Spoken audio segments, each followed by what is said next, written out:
before we start, John, obviously, I'm assuming you're not going to do any trades yourself in this mock. No, Okay. no trades because you just can't even predict what's going to happen. So it's not even worth pretending to think I know. Yeah. But anyways, before I hand it over to you, is this John the GM of in every spot, or like, you think this team's gonna go this, or maybe a mix of the two? This Just is me, the GM, in every spot except for other NFC East teams. Those I took what I okay. expect, sort of me, but also sort of kind of what I think realistically would happen, slash best available, because I feel a little biased there. So obviously, because I'm a Cowboys fan, I don't want them to pick certain players, but that's just not how it's going to be. Yeah. So I try to take the bias out of that by taking mainly best available slash what I think they might realistically do. No worries. So, all right.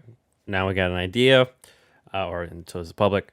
So let's start. Obviously, at the top, number one, Jacksonville Jaguars. Who you got? Yeah, so I've seen a couple different options tossed around here, number one. And I think who I would take might not necessarily be the most popular option for number one. I'm going to go Evan Neal, tackle from Alabama. It's pretty simple to me. I mean, the only options I was considering were Evan Neal, Aiden Hutchinson, and Trayvon Walker. And I like both pass rushers, but I think you have Josh Allen already on the defensive line. And obviously, you'd love to get somebody on the opposite side of him, but I'm not sure exactly that Cam Robinson is going to be committed to the franchise long term. I know that he is staying at least another year, but I think that Evan Neal is honestly just better than him. So I'd rather get Evan Neal, throw him at left tackle. If Cam Robinson stays, we move him over to right tackle, and our offensive line's even better. We got Brandon Scherf at right guard. So I'm taking Evan Neal number one overall because if I can protect my quarterback and Trevor Lawrence and give him as best a chance to do as good as he can in year two to build up his confidence and just really get him ready to go for the next 10 years that we expect him to be our franchise quarterback or even longer. I want Evan Neal to be my number one pick at tackle. So he's who I think the Jaguars would take or who I would take if I was the Jaguars.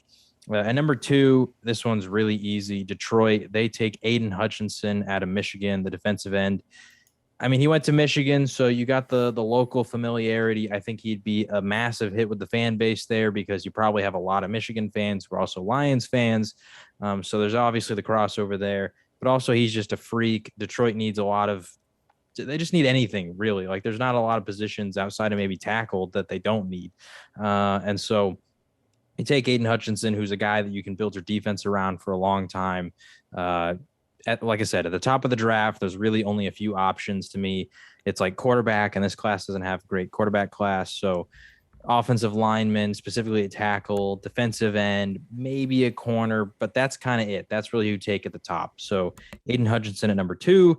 Number three is the third of those three options, Trayvon Walker, going to the Houston Texans. At this point, it's just best available. The Texans need a lot. So to me, Trayvon Walker is the best player still left on the board. There's not really much, analysis behind that. Like I said, sort of similar to the teams above them. They just have too many needs. Any of these top three players, if they fall to them, I think they would take them. But Trayvon Walker, since he's the last one left, that's who I think the Texans take.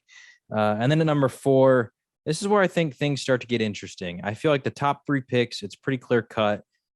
I expect at least one of those pass rushers to go, but I expect probably two in reality. And I think Evan Neal probably goes in the top three as well. That's who I think is most likely going to go top three. That's who I would pick. But number four is where you can get a little different. Maybe Kyle Hamilton's an option, maybe a corner's an option. But for me, I settled on Ahmad Sauce Gardner, just a beast of a corner. And I just the Jets corner room last year was rough. I think I saw somewhere at the beginning of the year that like their cornerback room was filled with anybody who was like a 6th or 7th round pick or undrafted free agents. They didn't have anybody who was drafted higher than that. Obviously, once you're in the NFL and you're a veteran, that doesn't mean much. But the Jets, they didn't even have veterans back there. So they just need a complete overhaul of the cornerback room. And I think that Sauce Gardner really provides you with that.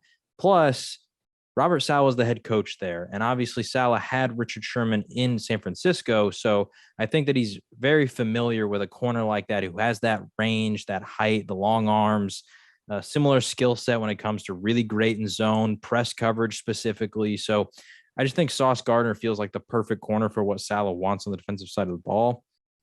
And so the fit to me there, it was just perfect for the Jets. How do you feel so far about my top four? Um, if we're being honest, I know it's a shock. It may be a shock to some that Evan Neal's out one, but he was there for a while. He's the top regarded tackle. I think the biggest question, and it's a tough one because we don't know, and heck, probably no one knows outside the Jaguars facility, is how they feel about their their tackles. How do you feel about Cam? How they feel about Cam Robinson Right. if they do get him, and also Walker Little. A high second round pick last year, and you mentioned they brought in Brandon Scherf. So I mean, it's very viable. Doug Peterson won a Super Bowl because they had a very good O line. Jason Peters, Brandon Brooks. Why am I forgetting the right tackle? But Jason Kelsey, Lane Johnson. Lane Johnson. I'm sorry, Lane Johnson. And I think even then, like even a good sixth guy or off the it was Holly Pulivati Vaitai had a pretty good end of the year when Jason Peters went down. So yeah, obviously we know the trenches are important, and especially a team that's always for some reason picking in the top five.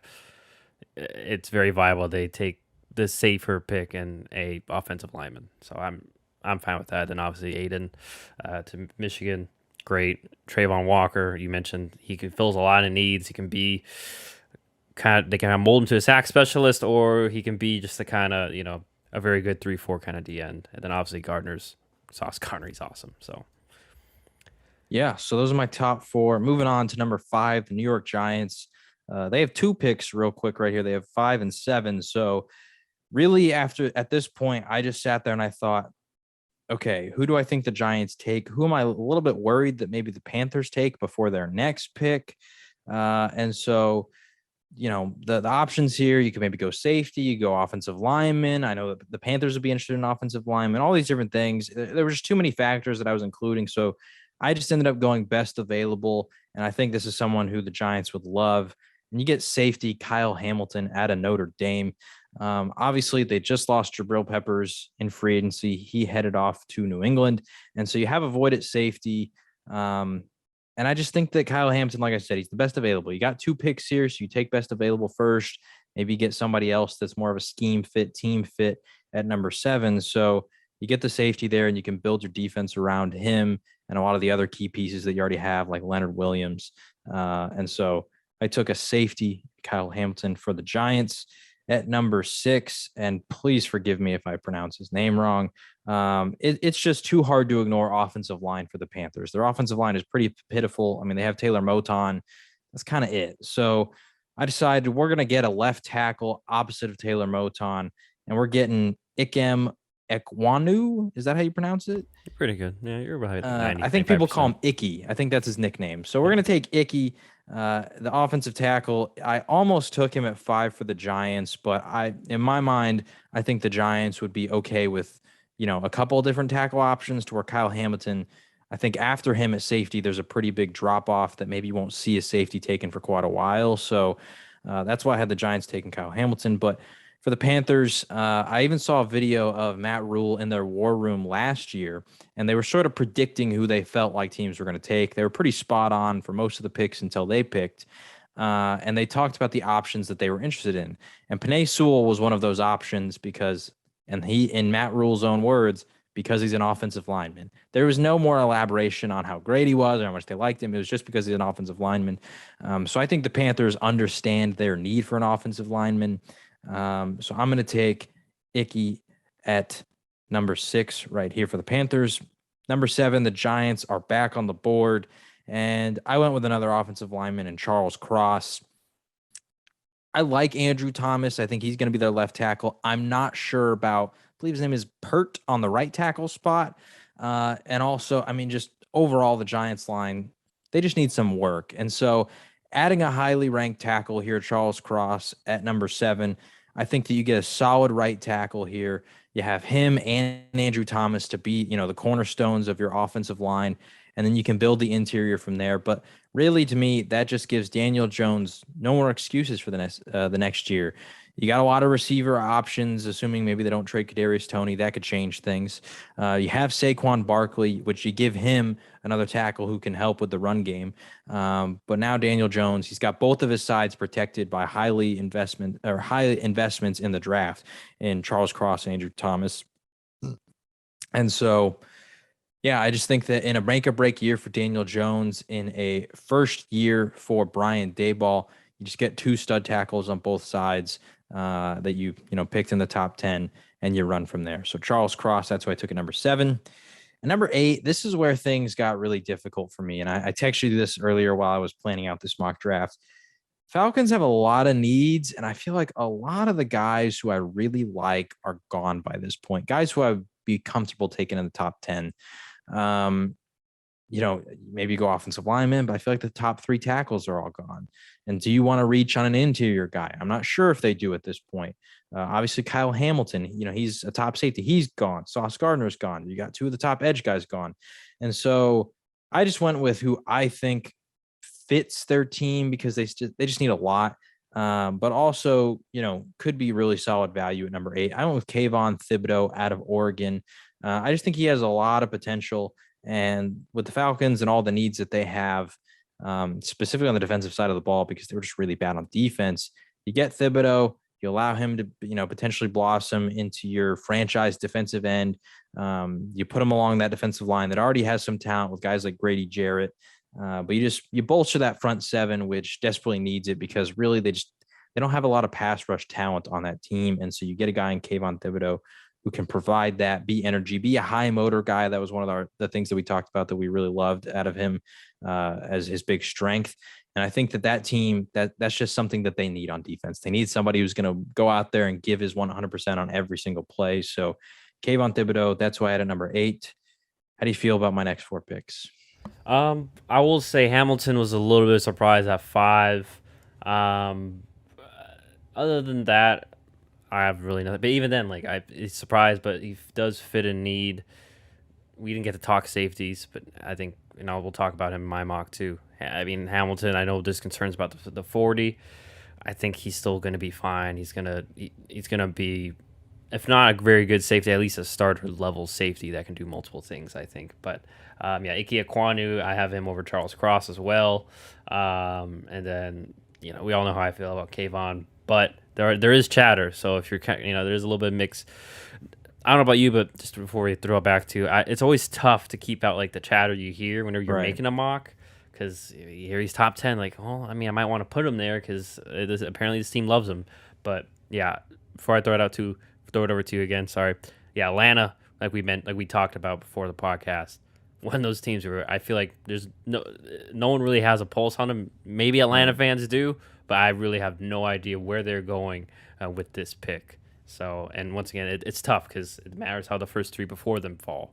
So, yeah, and for Atlanta, I just think that they're in that weird spot where obviously the 8th pick is an amazing pick, but it feels like a lot of the really top end obvious picks are gone in the tackles, the edge guys, stuff like that those guys are out the window.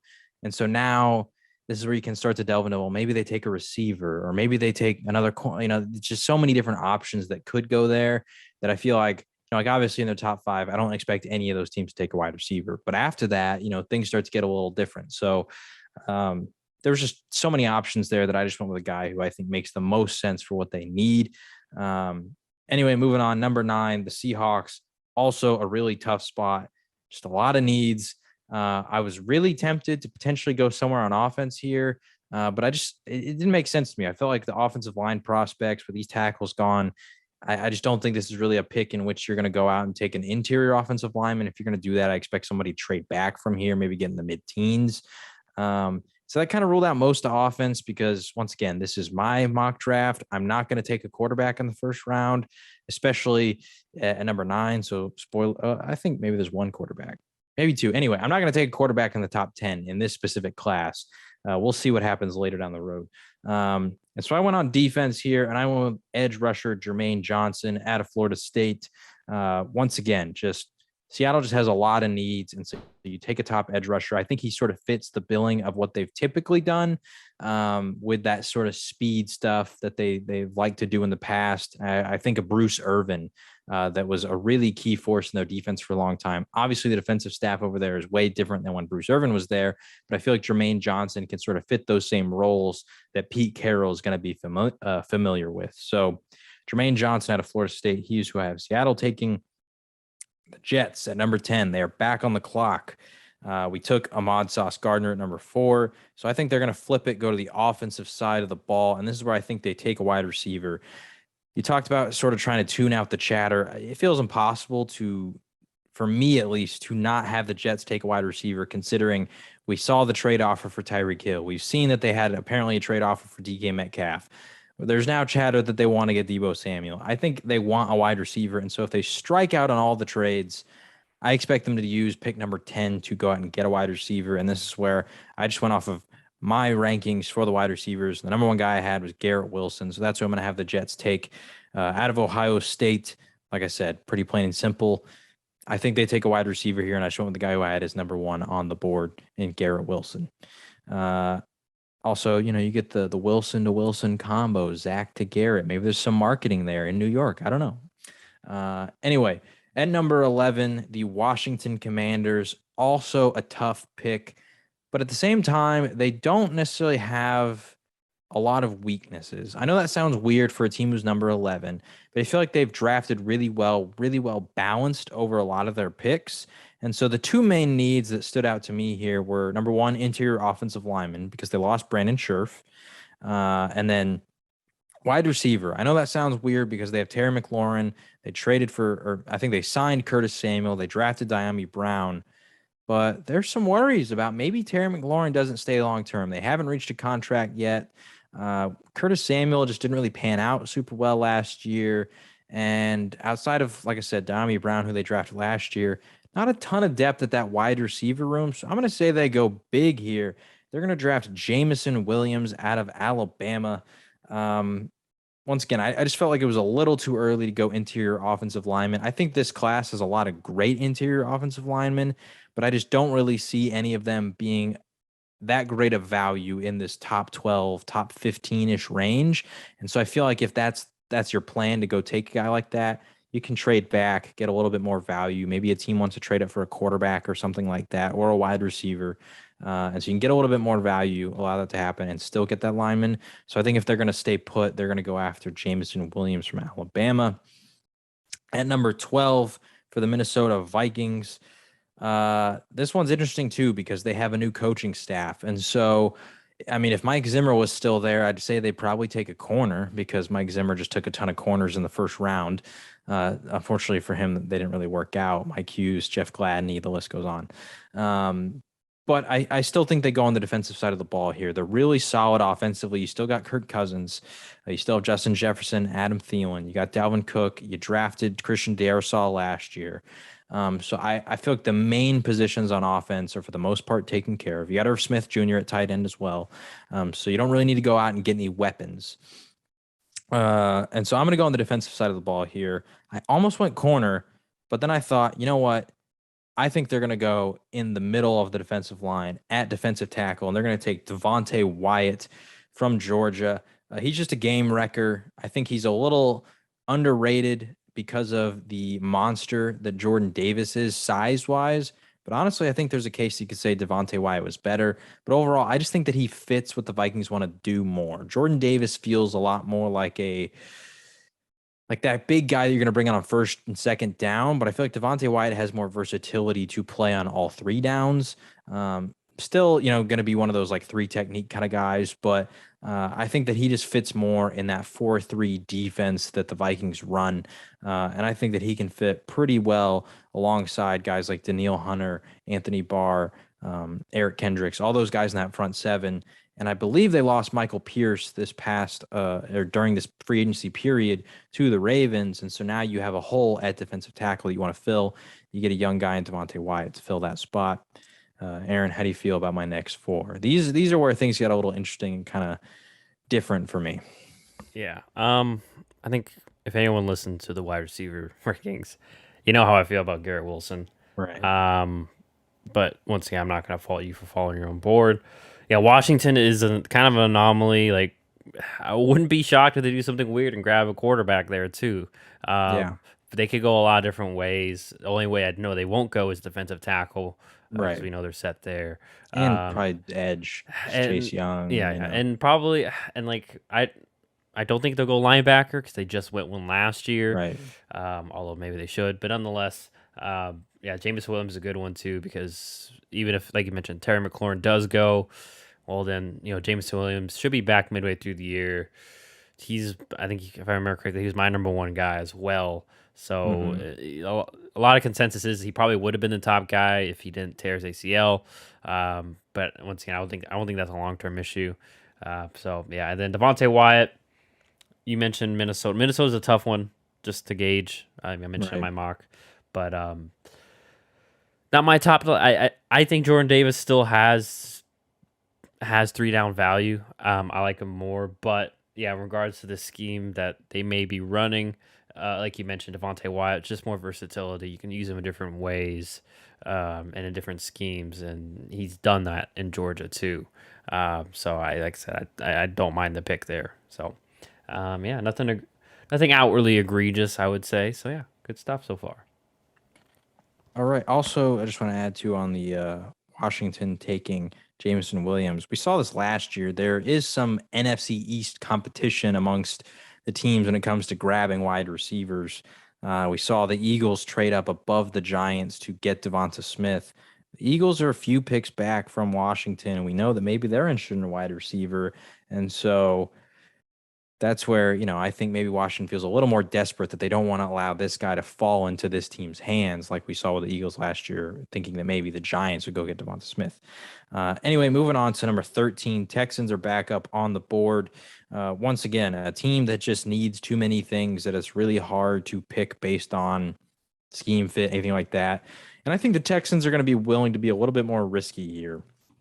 They just they're far off from being a competitive team. And so I think that they're going to go with some guy that maybe they think has the highest ceiling. And so I have them taking Derek Stingley Jr. out of LSU. This is a potential pick. Like I said, they just have so many needs that you got Trayvon Walker already on the defensive end spot. And so maybe you think, man, if we can just land a top corner, that'd be great. But Sauce Gardner's out. And so maybe we go out all out and take the risk because what do we have to lose? The Texans are just in that sort of spot that like they're not going to be competing right now. They don't have a young quarterback that they need to build around for, a championship window at the end of his rookie contract, nothing like that. And so I think that they're just potentially a little more risk averse, and so they're willing to go out and get a guy who has maybe a higher potential but some off the field concerns. And so I think that this is where they can go out and get a guy like Derek Stingley Jr. Also, Lovie Smith, their new head coach, defensive guy. So I think that they might just keep it on that side of the ball and get somebody, two guys that he thinks can be the anchor of his defense. Number 14, the Baltimore Ravens, also a tough selection here because they have a few different needs. Cornerback was one because we saw last year their corner room got decimated by injury. So that could be there. Also, interior of the offensive line or just offensive line in general because Ronnie Stanley has had some injury history. I think Alejandro Villanueva is not there anymore. So you got some movement along the offensive line. I ended up going with Tyler Linderbaum, the top-rated center out of Iowa. I think that he just has position versatility. Obviously, he's probably going to play center at the next level, and Baltimore just doesn't really have a great option at center right now. I don't actually even know who their starter is. But I think that even if they're comfortable with their starter, you can move him out to guard and feel pretty comfortable about that. And I think that he's just one of those obvious, clear, instant impact players. I have heard some rumblings that in the real NFL, maybe he falls even out of the first round because NFL teams typically don't take centers very highly. But in my mock, I just think that, his positional value, I'm throwing that out the window and saying, I think that he can be an instant impact player. We saw that with Creed Humphrey last year with the Chiefs. They got him in like the end of the second round. I think it was end of the second, maybe end of the third. And he instantly came in and was able to be a big part in changing that offensive line. So I think the Ravens in a very run heavy scheme, you got Lamar Jackson, you got J.K. Dobbins, you got, all these guys who can run it up the middle, run it outside, all this kind of stuff. Maybe you have some tackles pulling. They have a very complex run game. You get Tyler Linderbaum to be the anchor of that run game in the middle along your offensive line. At number 15, the Eagles. Once again, this is where I try to take my biases out the window and just went off of best available / scheme fit. Biggest need to me for them is cornerback. You have Darius Slay, but after that, it's like Avonte Maddox in your outside spot. And I think he's like 5'9". He's pretty undersized to be an outside corner. Fits better in the nickel, but also, I think they just want someone who can fit a couple spots here. So I went with Trent McDuffie, arguably the most versatile player in this entire first round. Can play a lot of different spots in the secondary. Really good corner. So you can move him outside if you want. If you want Maddox on the inside, or you can put him in the slot. You can do both. I mean, you can move him around. So I just think that he'd be a very versatile piece for the Eagles to use. And so I think that he fills the biggest need. And then obviously, like I said, scheme versatility is going to be really big for him there. And then moving on at 16, the New Orleans Saints. Honestly, I just think they need a wide receiver opposite of Michael Thomas. You're going to get Michael Thomas to come back this season. But we saw last year without Michael Thomas, they just don't really have anybody. They had like a little Jordan Humphrey out there. They got Deontay Harris. Like there's not a lot of great options that they had at wide receiver. And so whether it's Jameis Winston, Taysom, whoever's going to be playing quarterback, I think they just need options. And so I went with Chris Olave out of Ohio State. I felt like, so he's not actually the next highest receiver on my board. It went Garrett Wilson, Jameson Williams. They're already gone. The next highest would have been Traylon Burks. But I feel like he fits a little too similarly to some of the things that they might want to do with Michael Thomas, not necessarily in some of the route running stuff, but just size wise. I think he doesn't complement Michael Thomas as well. It's where Chris Olave, his speed, his route running, his deep threat ability, just some of the more like short area stuff you can do, the versatility that he has to be both deep and short, medium, he can do anything. I think that he just fit the best out of the remaining wide receivers next to Michael Thomas. So Chris Olave from the Ohio State Buckeyes, I had him going at 16 to the New Orleans Saints. How do you feel about those next four picks? Yeah. Like I said, I think we mentioned, like you mentioned, Stingley's a wild card. We really don't know how don't really know how teams feel about him. A team may take a shot at him. Right. So you mentioned Houston, that could be a destination. I like Linderbaum. I'm pretty high on him, even though he's a center / guard. And we undervalue the center position. I know, tackle gets all the shine, but center is pretty important, especially in regards to a complex run scheme like you mentioned, and obviously pass pro. We both like McDuffie. I think we're both high on him as well. Eagles need a corner. I mean, outside of Darius Slay, he's really good, but yeah, they do need a little more help defensively. And then Olave, the Saints need wide receiver, and like you just mentioned, I think he is a very good complement. Can also go in the slot too, but also work outside, be a deep threat. Already pretty nuanced and route running. So if they are still in win now mode, which I mean NFC isn't that great this year, at least looking at it right now, he keeps them viable both short term and long term. So yeah, I got no qualms thus far. All right, so moving on, number 17, the LA Chargers. I felt like this was pretty easy based on who's available. If he's here in real life, in the real NFL draft, I'd be shocked if they don't end up picking him. That's Jordan Davis out of Georgia. The run defense was a big problem for the Chargers last year. You have Joey Bosa, you add Khalil Mack, so the edges are taken care of. You signed Sebastian Joseph Day, so you've added some pieces at the interior of that line or that front seven. But I think you need more. So you want to go out and you want to get the biggest run stuffer that there is in this draft, and Jordan Davis. And I think he just instantly makes their run defense that much better. And so I just can't see the Chargers passing on him based on how bad they were against the run. Like I think they were like a bottom 5 defense against the run last year in total yards allowed. Meanwhile, they were incredibly good against the pass. And also just based on the sort of way that they play football on defense, they're willing to sit guys back and just allow their DBs to, stay back. So the guy like Patrick Mahomes or Russell Wilson or Derek Carr, they can't just shred them deep. And so that entices other teams to run the ball more. And so you get a guy like Jordan Davis who can fill, a hole or two all at once, even just by himself. And I think that helps your defensive line massively and allows guys like Joey Bosa and Khalil Mack against the run to maybe see some more single coverage when it comes to blocking. So Jordan Davis at number 17 and number 18 for the Eagles. I took my personal views out of this one because I think the Eagles just need a wide receiver opposite of Devonta Smith. And so I took myself out of this because I actually don't, this isn't a guy that I would take at this spot. But once again, I wanted to remove my personal biases. And I honestly think this is someone who, if he's available, the Eagles would absolutely take in the real draft. So I have the Eagles taking Drake London at a USC.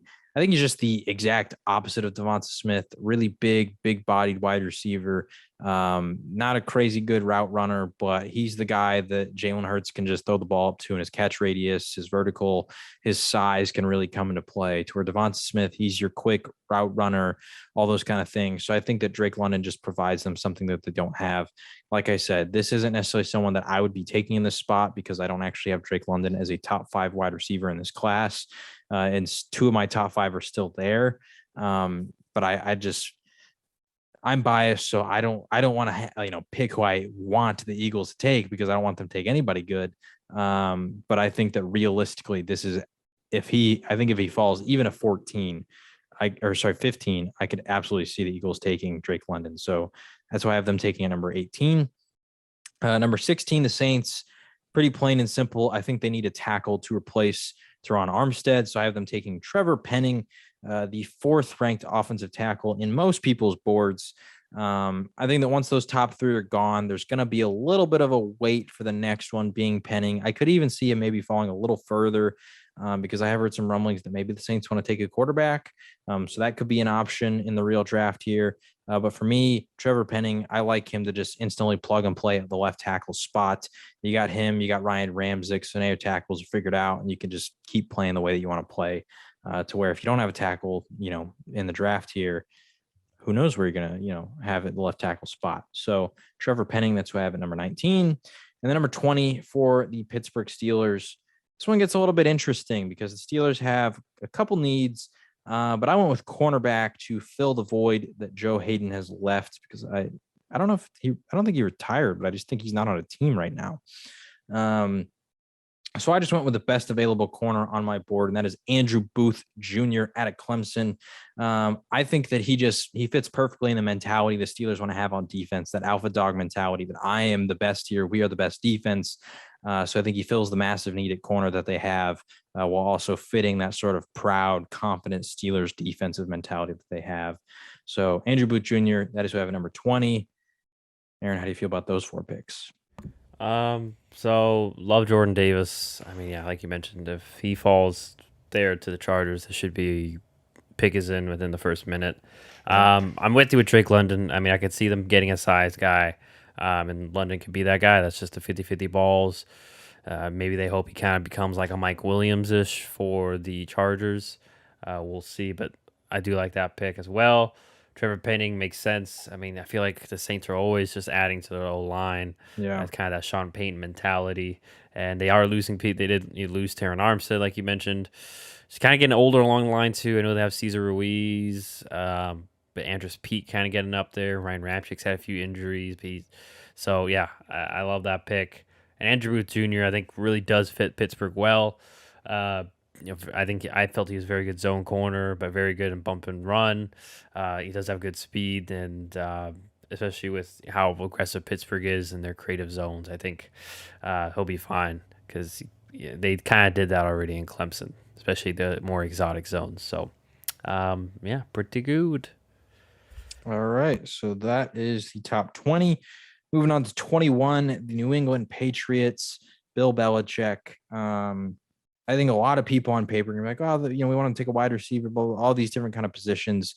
But I think in the most Bill Belichick pick ever, he's going to take best available on the sort of non-sexy defensive positions. It's going to be Devin Lloyd, linebacker out of Utah.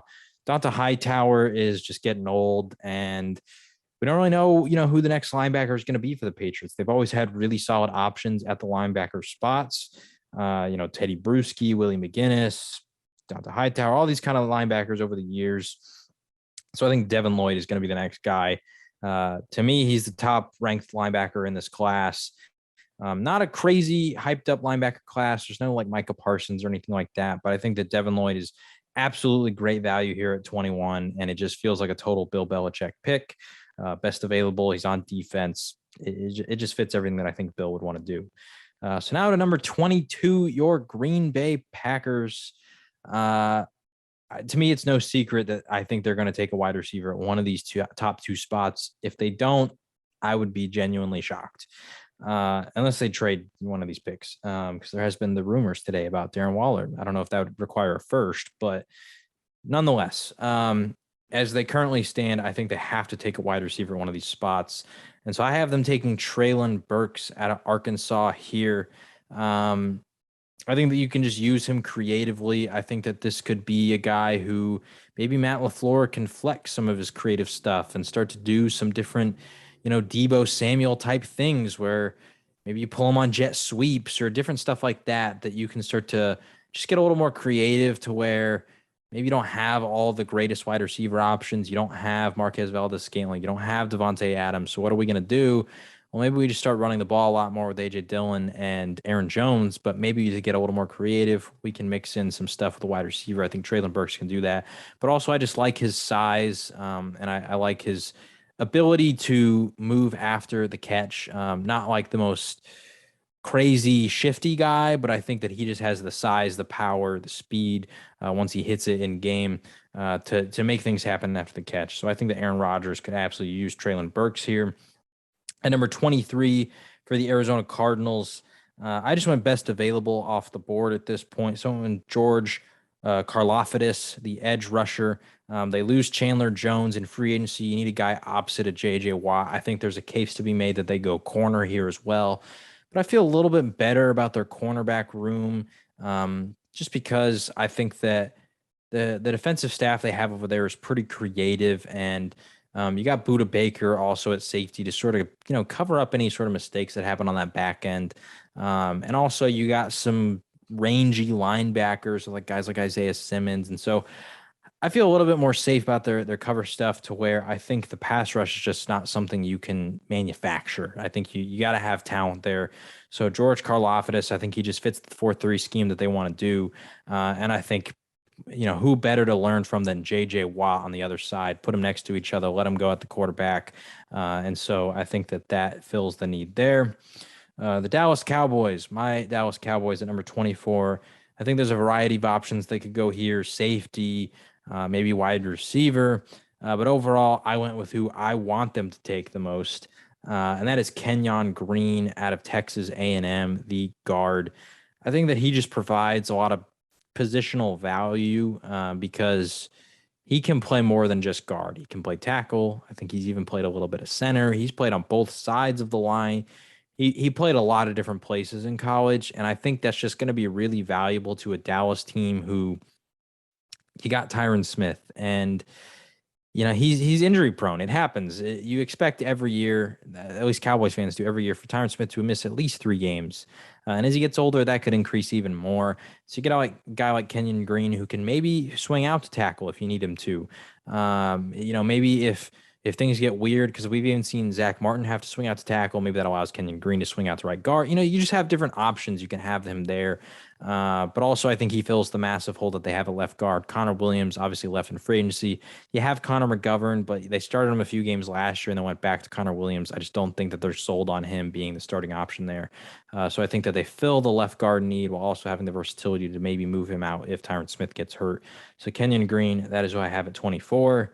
How do you feel about these 4 picks? I'm interested to hear how you feel about Treylon Burks to Green Bay. Yeah.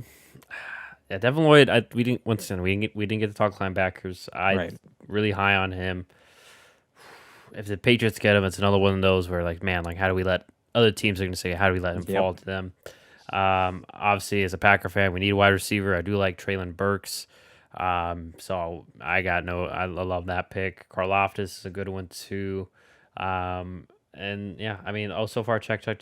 Kenyon Green, you mentioned we didn't get to talk about offensive linemen, but I like it. He can be a very good guard. He can also be a very good tackle. He can fill both those spots. So, like you mentioned, good position versatility there. So yeah, good stuff. My only, like I said, I don't think Devin Lloyd's going to fall to New England, and B, who knows with Bill Belichick, but typically they don't. Outside of Dante Hightower was the last linebacker they grabbed in the first round.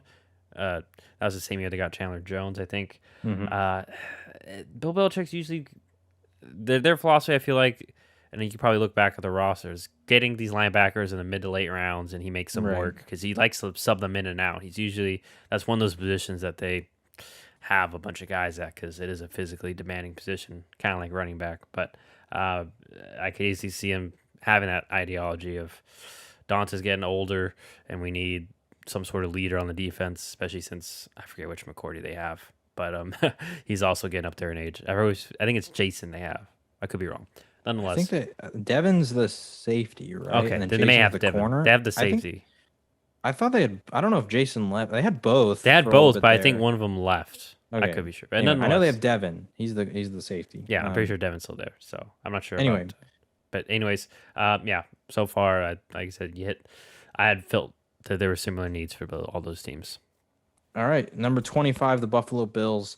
I'm going to say this right now, and I didn't end up doing this, but this was almost the only team, and I told you this would be the only team I almost broke my rule of no running backs in the first round for. I just feel like Brees Hall would be a home run pick here. It would make so much sense. Buffalo just is so close. Like I feel like they're a Super Bowl contender, and if they can just like beat Kansas City, they're there. Even last year, I think if they beat Kansas City, personally, I believe that they beat Cincinnati. But anyway, I just think if you could get an elite run game besides Josh Allen, because I mean they kind of had a run game last year, but it still just feels like they don't have that go-to guy. They're having to have a couple different guys, committee style. So I almost took running back, but I didn't. And that's because Tre'Davious White got hurt last year, and they don't have a lot of depth at cornerback behind him. And so I think that corner is a pretty big need. And obviously, with Tre'Davious White healthy, you get a guy opposite of him who can be a true outside guy. So I went with Kaiir Elam here out of Florida. He was just the next best available corner on my board, on my rankings. And so I just felt like cornerback made the most sense here. So I went with the next best guy that I had available. At 26, I threw a curveball to myself here. I did not think I was going to do this going in. My first couple attempts at a mock draft, I did not do this. I have the Tennessee Titans taking Matt Corral out of Ole Miss. I did not think I was going to have them taking quarterback here, but there's just too many needs on this team that I couldn't sell myself on taking anybody else that I really loved. Like, there just didn't feel like there was a guy that I really loved at this pick. And I'm not a Titans fan, so Titans fans, if you're listening, don't get offended if you feel like, oh my gosh, but it's so obvious that we're linked to this guy. I thought about safety for a little bit, but obviously they already have Kevin Byard. Amani Hooker, they drafted in the third or fourth round in 2019. So I just feel like they already have position guys at those positions that they've invested in recently. So I didn't go there. You could make the case for cornerback, but they got Caleb Farley, who they drafted in the first round last year, and I think that he's going to be pretty solid for them this year. And so there's just too many other positions that I almost picked somebody, but I wasn't super sold on. Then I sat there and I thought, you know what? AJ Brown's not super happy. Derrick Henry, we got to start to figure out how we're going to win with him. I think it's time that we go out and get a quarterback to replace Ryan Tannehill, because Tannehill's good, but I just don't think that he's ever going to be the guy to put them over the top. And so I went with my best available quarterback being Matt Corral. Honestly, I don't expect this to happen in the real NFL draft. I'm not sure the Titans are going to take a quarterback, but I said, you know what, if I can't sell myself on any of these other guys being taken here, I'm going to go with the guy who I think that's who I would pick if I was the Tennessee Titans. At 27, the Tampa Bay Buccaneers, this is pretty clean cut right here. Ali Marpet, their offensive lineman, their guard, he retired. And so we're going to take the best available player, I think, on the board left. That's Zion Johnson, the offensive lineman from Boston College, I believe.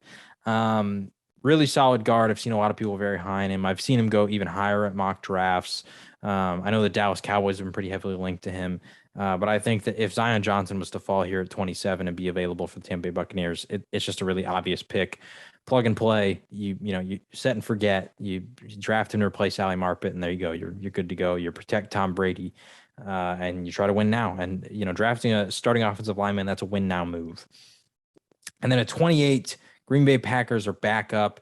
And I don't expect them to do this in real life, but I'm double dipping at wide receiver. And I'm going to take a guy who I said I had at about number 6. And I'm going to take him over the guy that I actually personally like more. But I don't know. Maybe this is because you love him so much, but I'm going to have the Green Bay Packers taking Christian Watson from the North Dakota State Bisons. I think that he just At worst, I think that he can fit that Marquez Valdez-Scantling build, that tall, fast, deep threat that can, Aaron Rodgers can bomb the ball to.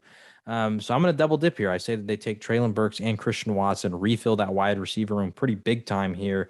And also partially maybe they just don't want to allow the Chiefs to get him, who are the next two picks, because that's the team that they're competing with for potential Super Bowl. So Christian Watson at 28. Aaron, how do you feel about those four picks? Yeah. Maybe a little bit spoiler. I also felt Bills would need to go cornerback, so we're both in the same ideology. Matt Corral, I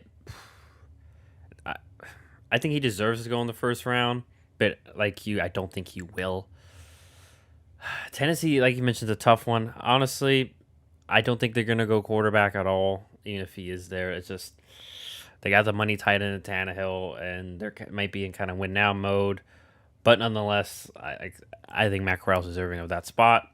We've seen crazier things as a Packer fan. We saw Jordan Love got taken when they had Aaron Rodgers, so literally seen crazier things. Zion Johnson, boom. I mean, it was easy. That's a slam dunk there. In terms of fit, I mean, who knows if it'll be a slam dunk in the league, but we certainly think so. I'm with you there. And then, yeah, everyone knows I like Christian Watson. You mentioned a little bit raw, but once again, I would like him in Green Bay. I just don't know if he's Green Bay's cup of tea. We like to have especially since Rodgers is maybe towards the end. Maybe they are wanting a Garrett Wilson or more pro-ready type guy. Even though I felt he can run all the routes at North Dakota State, that is a concern. He didn't run many since they're a run-heavy team, so there's that question there. So, nonetheless, those are my thoughts in regards to that. Let's finish this off. All right, so the last four picks of my first round, the Chiefs back-to-back picks here, so I'll go pretty quick. I think they have a need at safety. Obviously, you have Justin Reed, who's going to replace Tyrann Mathieu, but they lost Daniel Sorensen, which feels like a sort of underrated loss because they play a lot of three safety looks. Juan Thornhill has sort of been in and out with injuries, hasn't necessarily boomed. So I have them taking, and I don't know how exactly how to pronounce his name. Lewis Sign, I think, Georgia, the safety. Do you know how to pronounce that? I forgot, but maybe Sign, Lewis, the safety out of Georgia. Lewis Sign, however you pronounce it. Sorry if you're listening. I think that he fits a need here. He fits a scheme fit here. Obviously, he's coming from the Georgia defense. When you just get those sort of random teams every year, not every year, but every couple of years in college football that are just so loaded that they're going to have a lot of players picked pretty highly.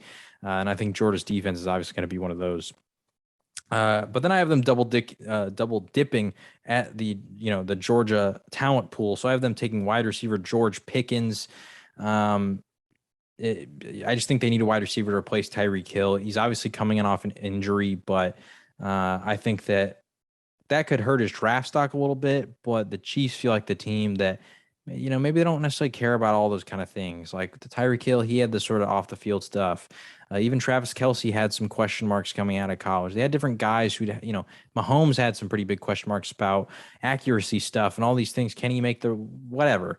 I think that whatever the question marks are, the Chiefs, they feel like they can overcome a lot of those things. And so I have them taking George Pickens out of Georgia, and he was also the 5th rated wide receiver on my board. So he was best available wide receiver left. Cincinnati Bengals, this one might be a little bit of a surprise for some people, but I have them taking a safety, Daxton Hill out of Michigan. I think that with, why am I blanking on his name? The safety that they already have. Jessie Bates, Bates, yeah. I believe he's franchise tagged and that he's playing on the franchise tag. He hasn't signed a long-term contract to my knowledge. And so you got to maybe prepare for life after him. I think that Daxton Hill can do that. But if you somehow keep Jessie Bates, well, now you have two great safeties in the back end. I think that they can play pretty well alongside each other. So Daxton Hill out of Michigan, I have him going to the Bengals. Although I wouldn't be shocked if they went corner there. The only reason I didn't is because I felt like a lot of my top corners are gone. I almost went Roger McCreary from Auburn, but I ended up going safety here because of the Jessie Bates potentially leaving thing. And then at number 32, the Detroit Lions. This just feels like you know what? Why not just risk it and go for a guy that we think can maybe turn to our franchise cornerstone? And so I have them taking Malik Willis out of Liberty. He was my number 2 quarterback. I already had Matt Corral gone. He's my number 2 on my big board. So I'm going to have the Detroit Lions take the swing here. I didn't think I would have any quarterbacks in the first round, but I ended up having 2 here at the back end. So yeah, I don't know. Detroit here just feels like you don't have a quarterback. You got Jared Goff, but you don't really have an option outside of him anyway. So maybe just take the risk on the raw prospect, and maybe he turns into something special for you. So Malik Willis, he is the final pick of the first round for me. How do you feel about those last 4 picks? Yeah. I did like Lewis Seen. Regardless of where he's taken, so the fact he went to the Chiefs does fill the big need there. Even if Juan Thornhill does stay healthy, and same with Justin Reed. Like you mentioned, they do run a lot of 3 safety sets. Seen could play in the box, play in coverage as well. So a good pick there.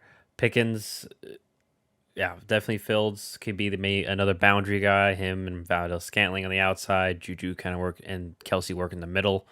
And then they're already kind of set. I won't say set, but they're okay at receiver, and they have Travis Kelsey, and they're the Chiefs. So I think even if the injury, they have to wait a little bit on, Pickens to get to play in shape or getting into enough of the trust tree with Mahomes to be more of an impact player. They can take their time with him this year if they need to. Love Daxton Hill.